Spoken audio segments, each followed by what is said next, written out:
नमस्कार, स्वागत है आप सभी लोगों का आपके अपने YouTube channel stream study bye Kumar Verma में। फ्रेंड्स, मैं हूं कुमार वर्मा। तो दोस्तों, आज फिर हम लोग 25 क्वेश्चन को डिस्कस करने वाले हैं और आज का जो 25 क्वेश्चन है अब तक के हिस्ट्री का सबसे इम्पोर्टेंट क्वेश्चन है। इसलिए इस 25 क्वेश्चन को बहुत ही ध्यान से, प्यार मोहब्बत से समझिएगा। ठीक है फ्रेंड्स, चलिए अब बढ़ते हैं पहले प्रश्न की तरफ। दोस्तों ध्यान से देखिएगा, लिखा हुआ है कांग्रेस की पहली महिला अध्यक्ष थी। तो कांग्रेस की जो पहली महिला अध्यक्ष थी वो एनी बेसेंट थी। यहाँ पे कांग्रेस का मतलब ये है INC. INC means Indian national Congress, अर्थात भारतीय राष्ट्रीय कांग्रेस की जो पहली महिला अध्यक्ष बनी थी वो एनी बेसेंट बनी थी। और जो एनी बेसेंट बनाई गई थी पहली महिला अध्यक्ष, वो 1917 ईस्वी में कलकत्ता में कांग्रेस की पहली महिला अध्यक्ष चुनी गई थी। अब हम थोड़ा सा बात करते हैं सरोजिनी नायडू के बारे में। दोस्तों, सरोजिनी नायडू जो है कांग्रेस की पहली भारतीय महिला अध्यक्ष चुनी गई थी। ठीक है ना। और ये जो चुनी गई थी वह 1925 ईस्वी में कानपुर में कांग्रेस का अधिवेशन चल रहा था। तो उसी अधिवेशन के दौरान सरोजिनी नायडू को कांग्रेस का पहला महिला अध्यक्ष चुना गया था। ठीक है, याद रहेगा। अब थोड़ा सा हम बात कर लेते हैं आईएनसी के बारे में। आईएनसी के बारे में थोड़ा सा बात करते हैं, इंपॉर्टेंट फैक्ट के बारे में ध्यान रखना बहुत ज़रूरी है। दोस्तों, कांग्रेस का जो पहला अधिवेशन हुआ था वो मुंबई में हुआ था। कहाँ हुआ था? मुंबई में हुआ था। दूसरी बात याद रखना है कि महात्मा गांधी ने 1924 ईस्वी में, महात्मा गांधी जो है 1924 ईस्वी में कांग्रेस के बेलग्राम, ठीक है ना, बेलग्राम अथवा बेलगांव अधिवेशन में इन्होंने अध्यक्षता किया था। तो बहुत महत्वपूर्ण सवाल है ये। अगला बात ये रखना है एनसी के बारे में कि कांग्रेस का जो अध्यक्ष बनने वाला पहला अंग्रेज है वो है जॉर्ज यूल है। ठीक। अगला बात और याद रखिएगा एनसी के बारे में कि कांग्रेस के पहले मुस्लिम अध्यक्ष की अगर बात करता है तो वो थे बदरुद्दीन तैयब जी। बदरुद्दीन तैयब जी, तो बदरुद्दीन तैयब जी जो है भारतीय राष्ट्रीय कांग्रेस के पहले मुस्लिम अध्यक्ष थे। एक बात और, आखिरी बात याद रखना है एनसी के बारे में कि भारत की आज़ादी के समय कांग्रेस के अध्यक्ष कौन थे? तो वो थे जेबी कृपलानी। ठीक ना, जेबी कृपलानी थे। इनको बोला जाता है आचार्य जेबी कृपलानी के नाम से इनको जाना जाता है। ठीक है ना। इतना बात आपको एनसी के बारे में यहाँ पे ध्यान रखना है। नेक्स्ट क्वेश्चन की बात करते हैं। अगला लिखा हुआ है लाल पाल बाल किन्हें कहा जाता था? तो दोस्तों, लाल से लाला लाजपत राय, पाल से बिपिन चंद्र पाल और बाल से बाल गंगाधर तिलक, इन तीनों लोगों को संयुक्त रूप से लाल पाल बाल के नाम से जाना जाता था। अर्थात इस प्रश्न का जो आंसर होगा उपयुक्त तीनों होगा। और ये तीनों के तीनों व्यक्ति जो है गर्म राष्ट्रवादी विचारों के पक्षधर थे। ठीक ना, यानी गर्म दल के नेता थे। याद रखिएगा, गर्म दल के नेता थे। याद रहेगा। ठीक है, नेक्स्ट क्वेश्चन की बात करते हैं। भैया, लिखा है गणपति एवं शिवाजी उत्सव किसने प्रारंभ किया था? तो गणपति उत्सव बात किया जाए तो बाल गंगाधर तिलक के द्वारा स्टार्ट किया गया था। और कब किया गया था? तो 1893 ईस्वी में महाराष्ट्र से बाल गंगाधर तिलक ने इसकी शुरुआत करी थी। ठीक है ना। 1893 के पहले भी गणपति उत्सव मनाया जाता था, लेकिन दोस्तों यह सिर्फ घरों तक ही सीमित था। और बाल गंगाधर तिलक जो है स्वराज के लिए संघर्ष कर रहे थे उन दिनों, और वे अपनी बात को ज़्यादा से ज़्यादा लोगों तक पहुंचाना चाहते थे। इसके लिए वह गणपति उत्सव को चुना और वह उसे बहुत ही सुंदर भव्य रूप दिया, जिसे आज हम महाराष्ट्र में देखते हैं गणपति उत्सव। आप देखते भी होंगे गणपति उत्सव कितना धूमधाम से मनाया जाता है। ठीक है ना, याद रखिएगा। नेक्स्ट क्वेश्चन की बात करते हैं भैया। लिखा है किस वायसराय ने बंगाल का विभाजन किया? तो बंगाल का जो विभाजन किया था वो लॉर्ड कर्जन ने किया था। ठीक है ना। अर्थात बंगाल विभाजन के निर्णय की घोषणा 1905 ईस्वी में किया गया था, जिसमें बंगाल के 2 टुकड़े किए गए। जैसे मान लीजिए अगर ये बंगाल है, ठीक है ना, तो बंगाल का 2 टुकड़ा ऐसे कर दिया गया। इधर का जो भाग था ये पूर्वी बंगाल था, इधर का भाग जो था वो पश्चिमी बंगाल था। ठीक है ना, यही 2 भाग थे। आगे चल करके पूर्वी बंगाल का ये जो हिस्सा दिखाई दे रहा है, यही हिस्सा बांग्लादेश के रूप में एक स्वतंत्र राष्ट्र बनता है। इतिहास में दोस्तों बंगाल का जो विभाजन है, इतिहास में इसको बंग भंग के नाम से भी जानते हैं। बंग भंग के नाम से भी जाना जाता है। याद रखिएगा इतनी बातें। अगला सवाल देखिएगा, लिखा है स्वदेशी एवं बहिष्कार का संबंध था। तो स्वदेशी और बहिष्कार का जो संबंध था दोस्तों बंग भंग से था। अर्थात जब बंगाल का विभाजन हुआ तो उसी दौरान भारतीय वस्तुओं के उपयोग और ब्रिटिश वस्तुओं के बहिष्कार का निर्णय किया गया। और अनेक जगहों पर तो विदेशी कपड़ों की होलिका भी जली, ठीक है ना। तो ये स्वदेशी और बहिष्कार का जो संबंध था किससे था, बंग भंग से था। नेक्स्ट क्वेश्चन की बात करते हैं। अगला क्वेश्चन लिखा हुआ है, अभिनव भारत के संपादक थे। तो दोस्तों अभिनव भारत के जो संपादक थे वो बी.डी. सावरकर थे। बी.डी. सावरकर का पूरा नाम है विनायक दामोदर सावरकर, ठीक है ना। तो अभिनव भारत के संपादक यही हैं। अब अभिनव भारत संपादक जो है इसको यंग इंडिया सोसाइटी के नाम से भी जाना जाता है, ठीक है ना। वास्तव में अभिनव भारत जो समिति थी यह एक क्रांतिकारियों का एक गुप्त संगठन था, ठीक है, इसको याद रखिएगा। नेक्स्ट क्वेश्चन की बात करते हैं। लिखा है, लंदन में इंडिया हाउस की स्थापना किसने किया। तो लंदन में जो इंडिया हाउस है इसकी स्थापना की बात कर रहा है दोस्तों। अब थोड़ा सा हम बात कर लेते हैं इंडिया हाउस का। तो दोस्तों लंदन में स्थित यह एक अनौपचारिक भारतीय राष्ट्रवादी संस्था थी। इसकी स्थापना जो है ब्रिटेन के भारतीय छात्रों में राष्ट्रवादी विचारों का प्रचार करने के लिए श्यामा जी कृष्ण वर्मा के संरक्षण में उत्तरी लंदन के एक छात्र निवास में इसकी स्थापना की गई थी। बताइए याद रहेगा, भूलेगा, भूल जाएगा कि याद रहेगा भैया? भूलना नहीं है, याद रखना है। अगला सवाल देखिएगा। अगला सवाल लिखा हुआ है, भारतीय क्रांति की माता किसे कहा जाता है। तो भारतीय क्रांति की जो माता कहा जाता है वो कहा जाता है मैडम भीकाजी कामा को, ठीक है ना। वास्तव में दोस्तों श्रीमती भीकाजी कामा भारतीय मूल की फ्रांसीसी निवासी थी। नोट्स में लिखते चलिएगा, हिस्सा बनाइएगा इसे अपने नोट्स का, बहुत इंपॉर्टेंट सवाल है, ठीक है। जिन्होंने लंदन, जर्मनी, अमेरिका का भ्रमण कर भारत की स्वतंत्रता के पक्ष में एकदम माहौल बना दिया था। एक बात और याद रखिएगा कि यह जर्मनी के स्टटगार्ट, यहाँ लिख दे रहा हूँ स्टटगार्ट, जर्मनी का एक शहर है स्टटगार्ट। इसी नगर में 1907 ईस्वी में 7वीं अंतर्राष्ट्रीय कांग्रेस में इन्होंने तिरंगा फहराने का अपना एकदम सुविख्यात अपना जो है रूप दिखाया था। मतलब सबसे पहले विदेश में झंडा फहराने का जो मौका हासिल हुआ था किसे हुआ था, मैडम भीकाजी कामा को।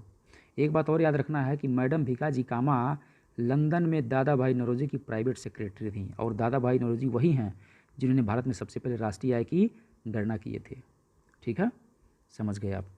अगला सवाल देखिएगा।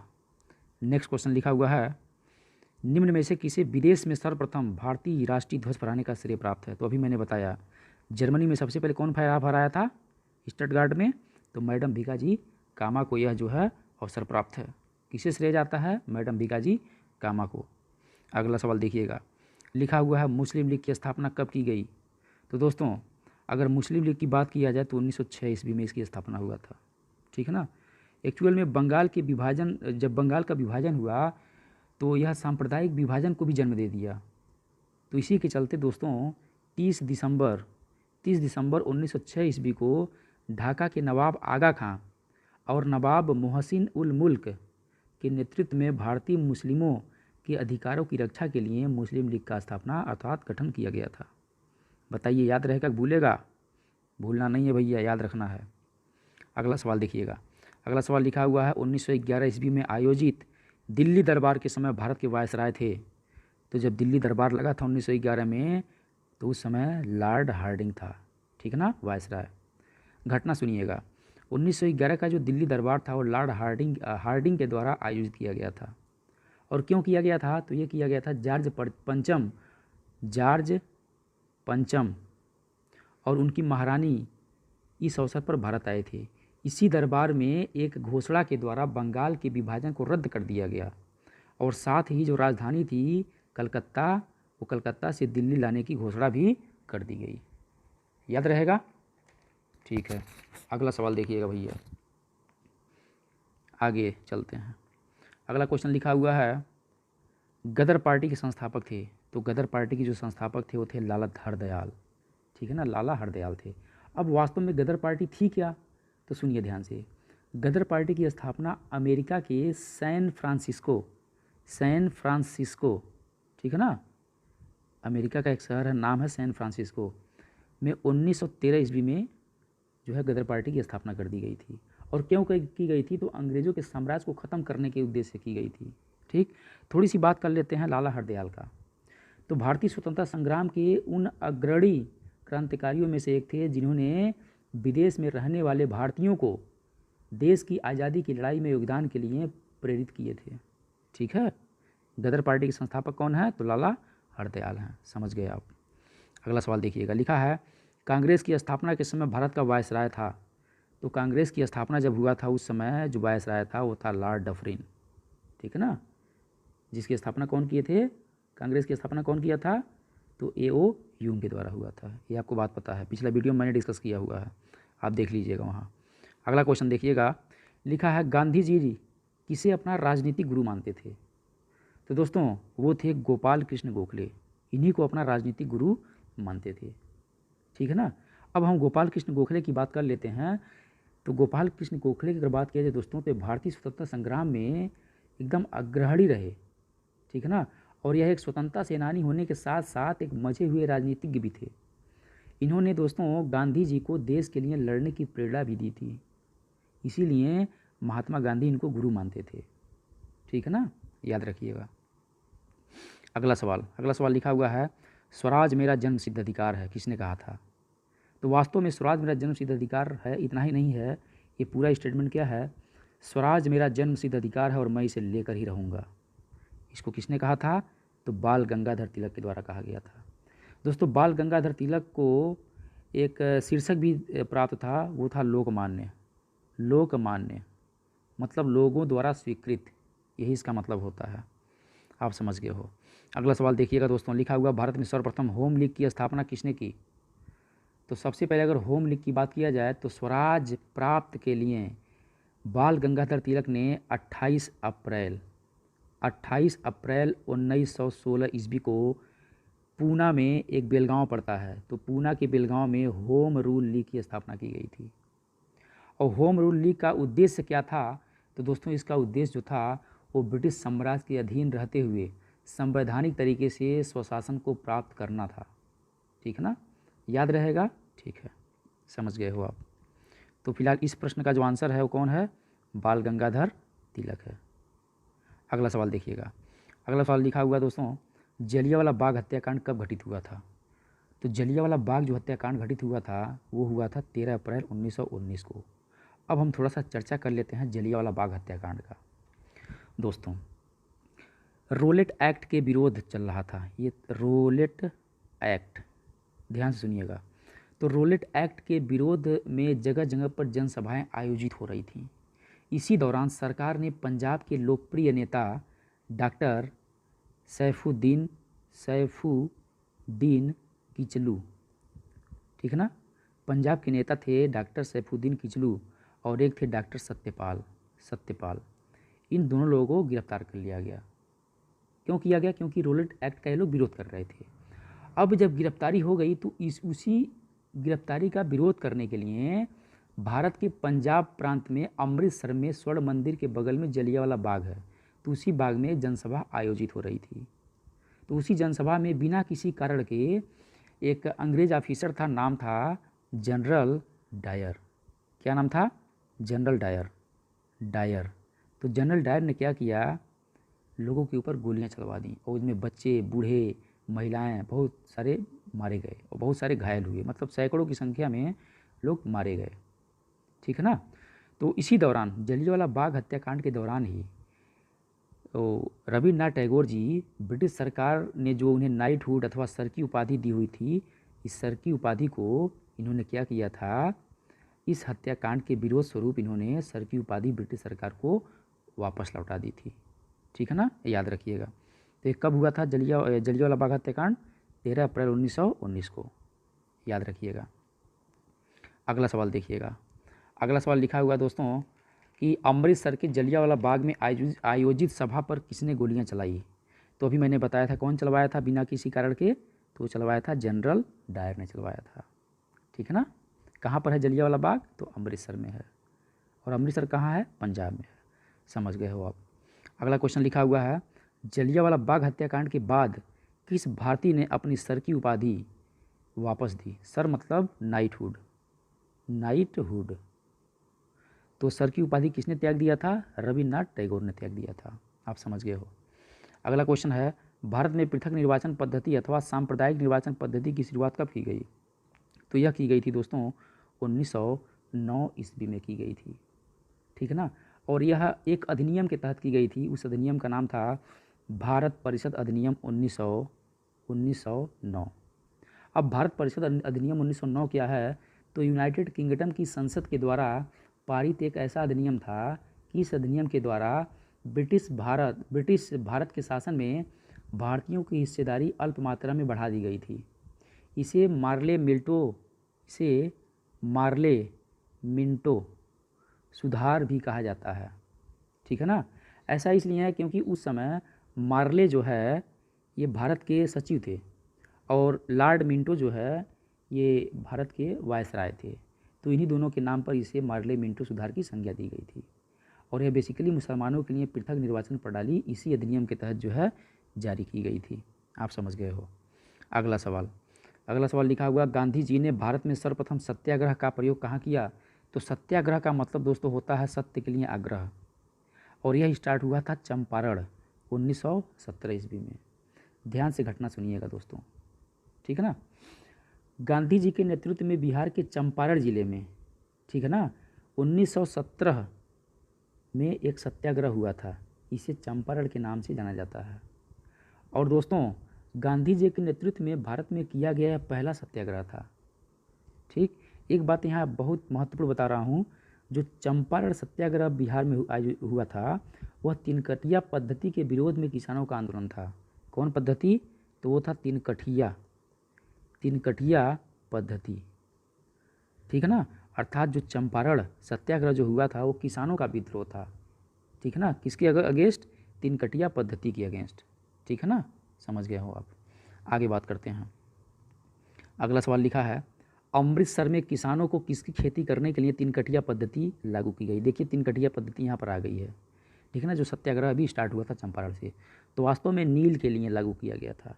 अब तिनकटिया पद्धति क्या था दोस्तों, तो जो अंग्रेज़ बागान मालिक थे ना, वह चंपारण के किसानों से एक कर रखे थे, जिसके अंतर्गत उन्होंने किसानों को अपने कृषि जन्य क्षेत्र का 3/20 हिस्सा, यानी 20 में 3 भाग भूमि पर नील की खेती करना एकदम अनिवार्य था। तो जबरन इतने भूमि पर करवाया जाता था। समझ गए ना, यही तिनकटिया पद्धति था। मतलब 20 में कितना हिस्सा, 3 हिस्सा। समझ गए हो आप। अगला क्वेश्चन लिखा है, असहयोग आंदोलन कब शुरू किया गया था। तो दोस्तों असहयोग आंदोलन जो स्टार्ट हुआ था वह हुआ था 1 अगस्त 1920 ईस्वी।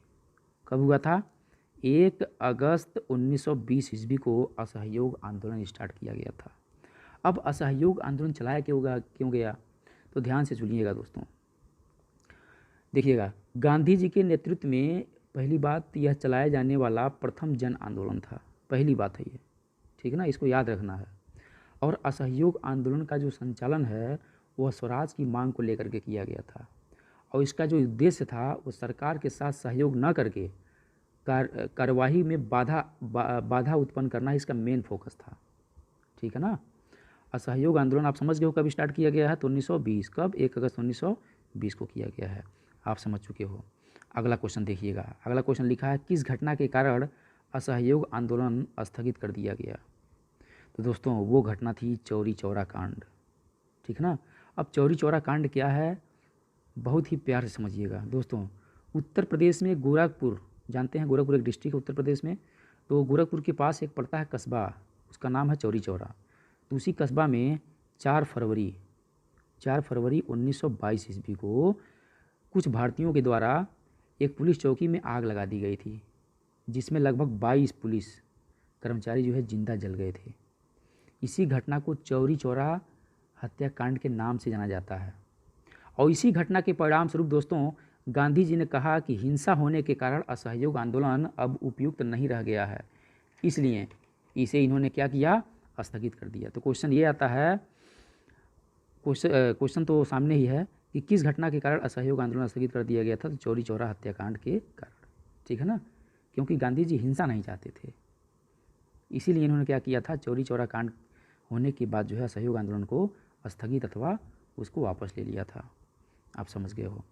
नेक्स्ट क्वेश्चन की बात करते हैं। लिखा हुआ है, स्वराज पार्टी के संस्थापक थे। तो दोस्तों स्वराज पार्टी के जो संस्थापक थे वो मोतीलाल नेहरू और चित्तरंजन दास दोनों थे, यानी दोनों मिल करके स्वराज पार्टी की स्थापना किया था। अर्थात इस प्रश्न का जो आंसर है वो डी है। ठीक है ना।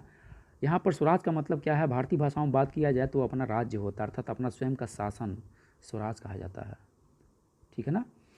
घटना घटित होती है दोस्तों जब 1922 ईस्वी में चौरी चौरा कांड हुआ था और गांधी जी ने असहयोग आंदोलन वापस ले लिया था, तो कुछ नेताओं ने इसके विरोध में स्वराज पार्टी की स्थापना कर दी थी। और वास्तव में 1 जनवरी 1923 ईस्वी को, ठीक है ना, मोतीलाल नेहरू और चित्तरंजन दास ये दोनों मिल करके इन्होंने क्या किया था, स्वराज पार्टी की स्थापना अर्थात स्वराज दल का स्थापना कर दिया था। तो इस प्रकार से दोस्तों हम लोगों ने आज भी 25 क्वेश्चन को देख लिया है। अब कल जो है फिर 25 क्वेश्चन को देखेंगे और कल का भी वीडियो बहुत इंपॉर्टेंट होने वाला है। तो उम्मीद करता हूँ आपको अच्छा लगेगा और जितना इंपॉर्टेंट क्वेश्चन है उसको नोट्स बनाइए और प्रॉपर उसका रिवीजन करते रहिए। इसी के साथ जय हिंद, जय भारत, नमस्कार। फिर मिलेंगे अगले वीडियो।